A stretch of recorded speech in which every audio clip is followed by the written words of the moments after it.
सत्ययुग का वह भयावह समय जब रंभ नाम का असुर देवताओं के हाथों मारा गया और उसकी पत्नी महिषी अपने पति की चिता में कूदकर खुद को होम कर देती है। अग्नि की उस ज्वाला से जन्मा एक ऐसा भयावह राक्षस जिसकी केवल एक रक्त बूंद से अनगिनत राक्षस पैदा हो सकते थे, वही था रक्त बीज। जन्म लेते ही उसने समूचे पाताल को अपने ठहाकों से हिला दिया, लेकिन उसे केवल शक्ति से संतोष नहीं था, उसे अमरता चाहिए थी। इसी लालसा में उसने तपस्या शुरू की। हजारों वर्षों तक उसने कठोर तप किया, सर्दी गर्मी बारिश सब में अड़े। अंततः ब्रह्मा प्रकट हुए और अमृता मांगने पर बोले, अमृता संभव नहीं, पर मैं तुम्हें वरदान देता हूं कि तुम्हारे रक्त की हर बूंद धरती पर गिरेगी तो वहां से नए रक्त बीज जन्म लेंगे। यह वरदान सुनकर रक्त बीज की आंखों में अहंकार की ज्वाला धधक उठी। उसने पाताल में लौटकर महिषासुर के राज्य पर धावा बोला और समूचे महिषी वंश को नष्ट कर दिया। वह पाताल का नया सम्राट बन बैठा और उसका नाम सुनकर देवता भी कांप उठे। इधर शुंभ और निशुंभ नाम के दो असुर भाई भी शक्ति के लोभ में तपस्या कर रहे थे। ब्रह्मा ने उन्हें भी वरदान दिया कि उनका वध केवल एक परम शक्तिशाली स्त्री के हाथों ही संभव होगा। वरदान पाकर उन्होंने स्वर्ग पर चढ़ाई कर दी। देवता भयभीत होकर कैलाश भागे और महादेव से सहायता की गुहार लगाई, पर महादेव गहन ध्यान में थे। देवी पार्वती ने यह देखा और उनका क्रोध जाग उठा। तभी शुंभ और निशुंभ के दूत चंडमुंड कैलाश पहुंचे और देवी पार्वती के समक्ष विवाह का प्रस्ताव रख अपमान करने लगे।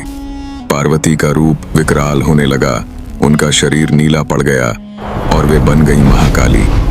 काली का गर्जन इतना भयंकर था कि आकाश फटने लगा, धरती कांपने लगी। उन्होंने चंडमुंड समेत लाखों असुरों को अपनी तलवार से समाप्त कर दिया।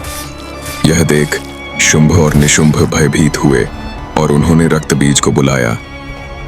रक्त बीज, जिसने अब तक कभी हार नहीं देखी थी, देवी काली को देखकर भी अहंकार से भरा हुआ ठहाके लगाता रहा। उसने देवी पर आक्रमण किया, पर हर बार व्यर्थ गया। काली ने उसके चेहरे को नाखूनों से नोच डाला, लेकिन तभी उसकी रक्त की बूंदें धरती पर गिरते ही हजारों रक्त बीज उत्पन्न हो गए। अब युद्ध विकराल रूप ले चुका था। हर बार रक्त बीज के शरीर से खून निकलता, हजारों रक्त बीज और पैदा हो जाते। काली ने अपने चारों हाथों में तलवारें लेकर उन पर प्रहार किया, परंतु उनका अंत नहीं हुआ। देवता इस महासंग्राम को देखते हुए भयभीत थे। उन्होंने काली की मदद करनी चाही, पर देवी ने उन्हें रोक दिया। फिर देवी दुर्गा का संकेत आया। रक्त बीज को मारने का एक ही तरीका है, उसका रक्त धरती पर गिरने से पहले ही पी जाना। काली ने अपने रूप को और विशाल किया। उनकी आंखें अग्नि सी दहक रही थीं। उन्होंने रक्त बीज के हर अंश को पकड़कर चबाना शुरू कर दिया। उसका खून पीने लगीं। पूरे ब्रह्मांड में हाहाकार मच गया। एक एक कर लाखों रक्त बीज समाप्त हो गए, परंतु रक्त बीज को चबा जाने के बाद भी काली का क्रोध शांत नहीं हुआ। वे प्रलय मचाने को आगे बढ़ीं। धरती कांप उठी, दिशाएं जलने लगीं। तब महादेव स्वयं उनके मार्ग में लेट गए। देवी का पैर महादेव के वक्ष पर पड़ा। उन्हें देख काली का विकराल रूप शांत होने लगा। उनकी आंखों से आंसू बहने लगे और वे पुनः पार्वती के रूप में लौट आईं। यह केवल एक युद्ध नहीं था, यह थी अधर्म के अंत की गाथा, महाकाली की महिमा और ब्रह्मांड में धर्म की स्थापना की कथा।